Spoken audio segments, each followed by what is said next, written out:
नमन। जय जय नवल किशोर, जय जय गोपी चित चोर प्रभु,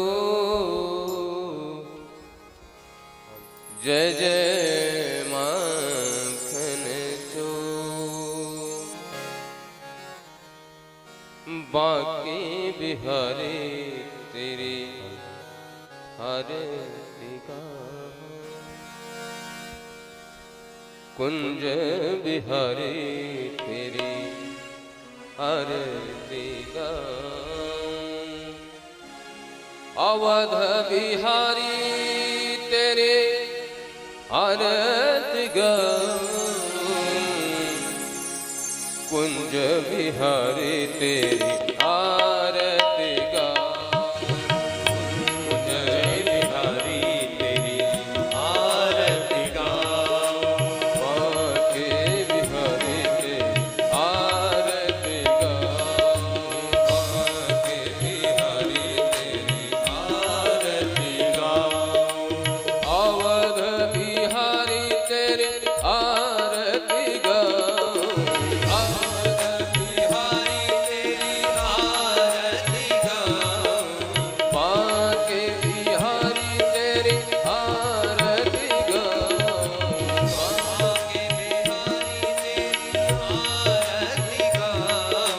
कुंज बिहारी तेरी आरती गाऊं, कुंज बिहारी तेरी आरती गाऊं।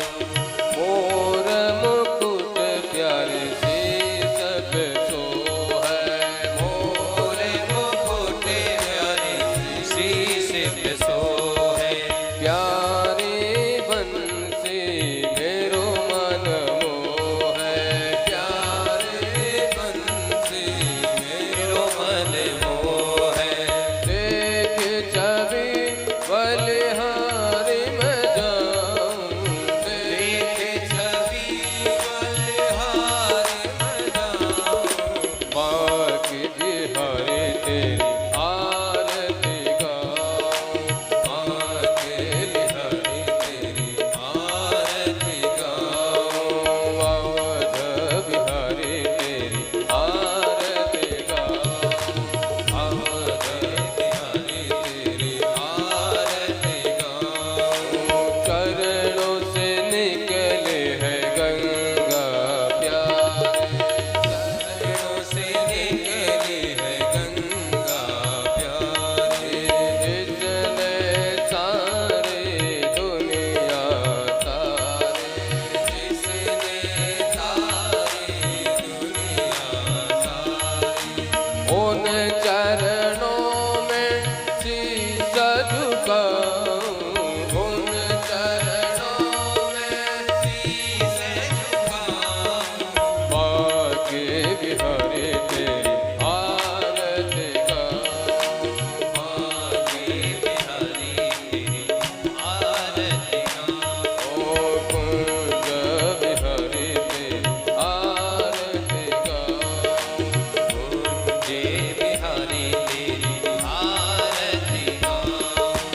व्यास दास के दास तुम्हीं हो, व्यास दास के दास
बोलो भागवत भगवान की, बांके बिहारी लाल की, लाडली सरकार की।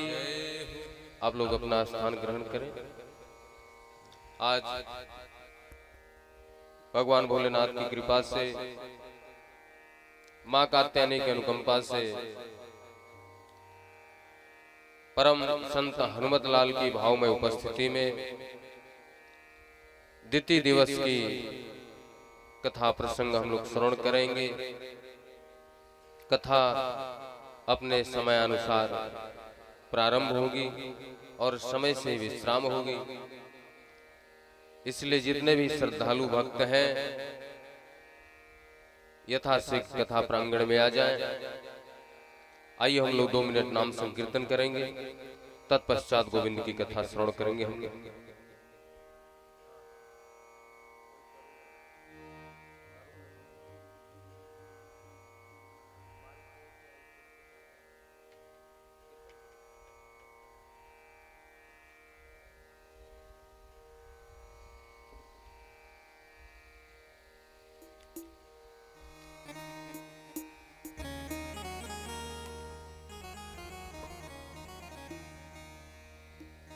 सच्चिदानंद रूपाय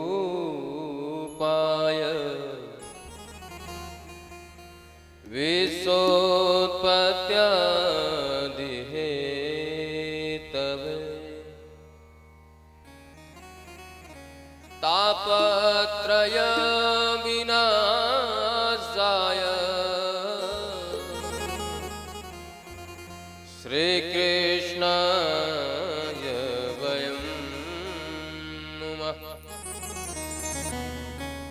यं प्रव्रजन्तमनुपेतमपेतकृत्यं द्वैपायनो विरह कातरया जुहाव पुत्रेति तन्मतया तर्वोऽयभिनेदो तं सर्वभूतहृदयं मुनिमान्मतोऽस्मि। तं सर्वभूत हृदयं मुनिमान्मतोऽस्मि। जय जय श्री राधारमण, जय जय नवल किशोर, जय जय गोपी चित चोर प्रभु, जय जय माखन चोर, जय सिया राम बोलो, जय सिया राम बोलो, जय सिया राम बोलो, जय सिया राम,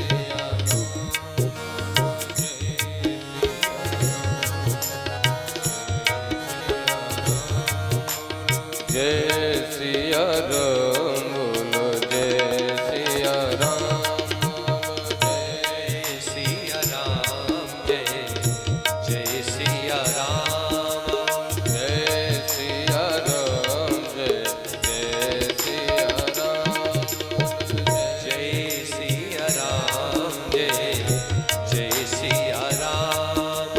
मुरली मनोहर राधे श्याम, मुरली मनोहर राधे श्याम। सभी लोग भाव के साथ 2 मिनट नाम संकीर्तन, तत्पश्चात हम लोग कथा श्रवण करेंगे।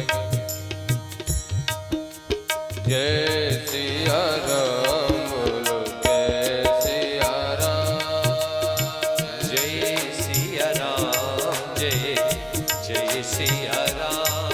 श्री हरिदास मुरली मनोहर राधे श्याम, जय सिया राम, जय जय सिया राम, जय सिया राम, जय जय सिया राम,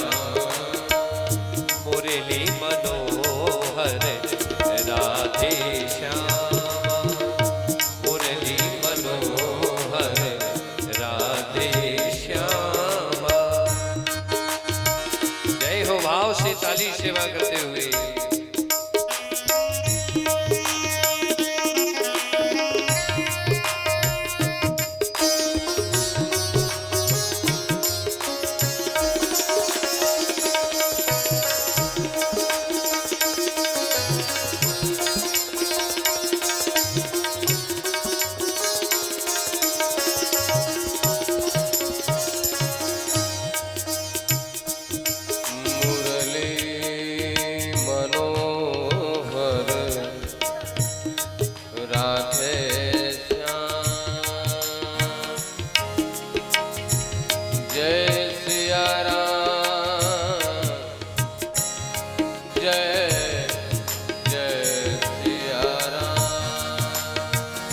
जय सिया राम, जय जय सिया राम, जय सिया राम, जय जय सिया राम।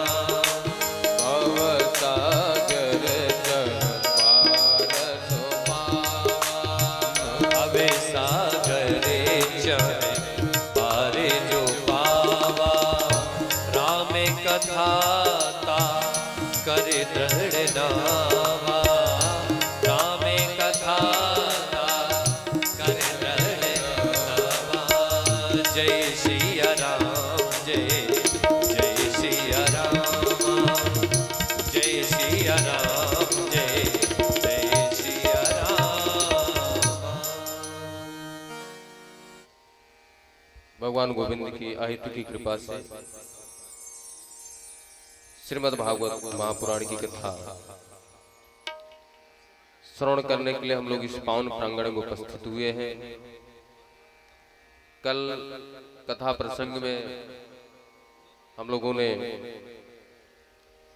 सूत जी महाराज से, सनत कुमार महाराज से कथा श्रवण किए। गोकर्ण जी महाराज के द्वारा संसार की मोह माया को बताया गया। ब्राह्मण देवता का कल्याण हुआ। धुंधकारी के कल्याण के लिए गोकर्ण जी महाराज ने श्रीमद् भागवत महापुराण का आयोजन किया, जिससे धुंधकारी का कल्याण हुआ।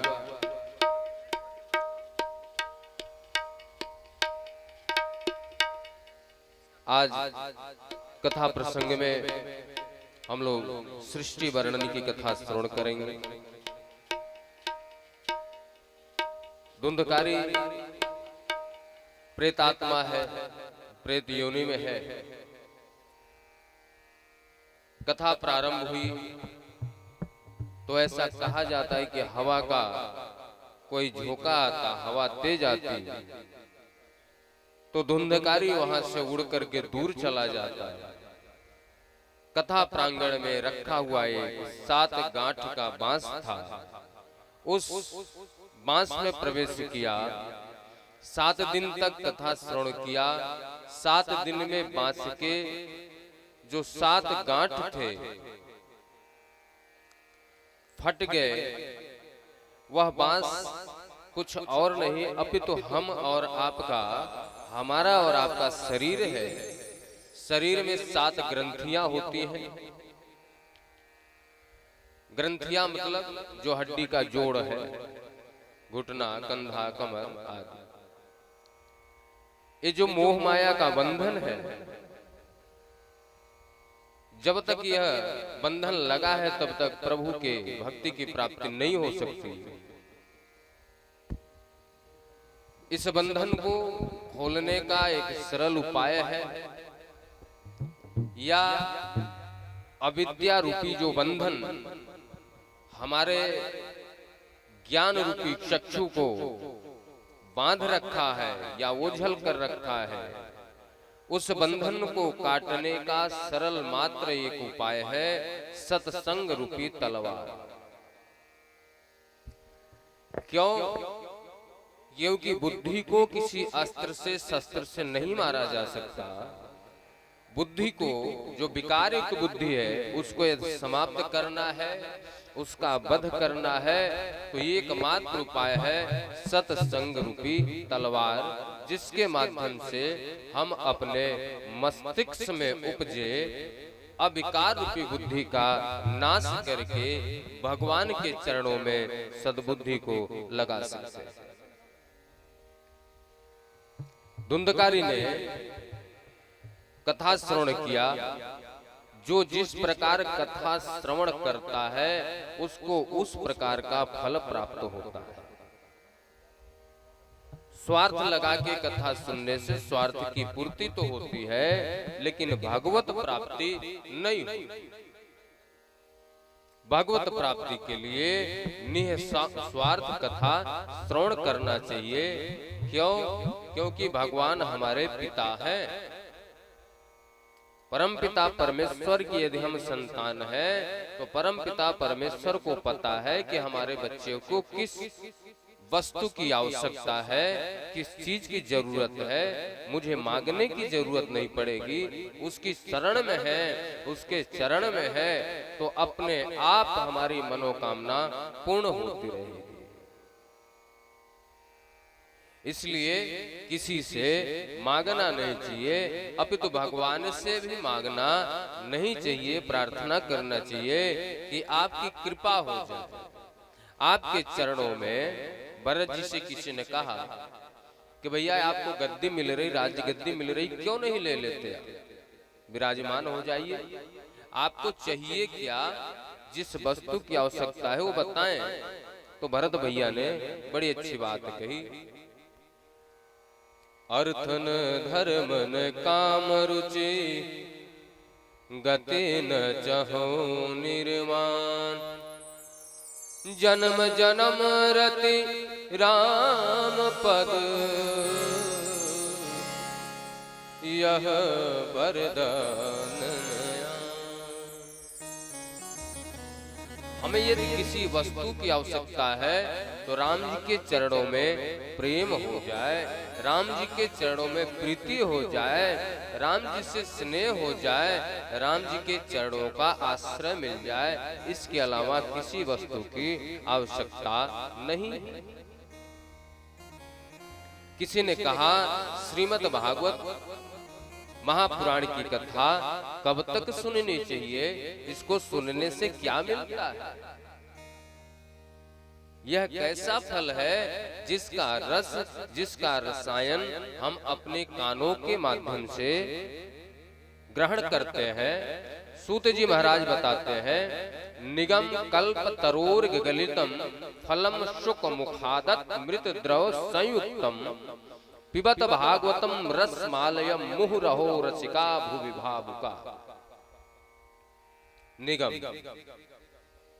वेद रूपी वृक्ष का यह फल है, कल्प वृक्ष का यह फल है। जैसे किसी फल को, अमरूद के फल को यदि सुक तोता यदि मुख लगा दे तो वह फल मीठा हो जाता है।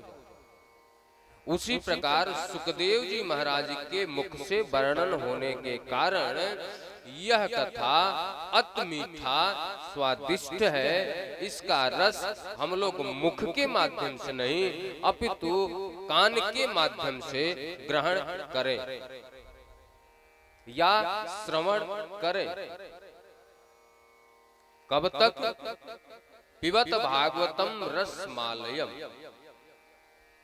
ऐसा नहीं कि एक बार कथा सुन लिया हो गया, दो बार सुन लिया हो गया। आलयम मतलब ये शरीर रूपी घर, घर रूपी जो ये शरीर है, जब तक ये शरीर है और इसमें प्राण आत्मा है, तब तक आप कथा का श्रवण करते रहिए। अंत समय तक कथा मिले तो कथा से दूर मत रहिए। मुँह रहो रसिका भुवि भावुका। एक रसिक संत की तरह, एक रसिक भक्त की तरह नित्य नूतन भगवान गोविंद की कथा अपने जीवन में सुनते जाइए। सुनते सुनते ही गोविंद के धाम को चले जाइए। यही मनुष्य तन का लक्ष्य है। क्यों? क्योंकि यह कथा धर्म प्रोज्झित कैतवोत्रो परमो नित मत्सराणाम धनम, धर्म अर्थ काम मोक्ष।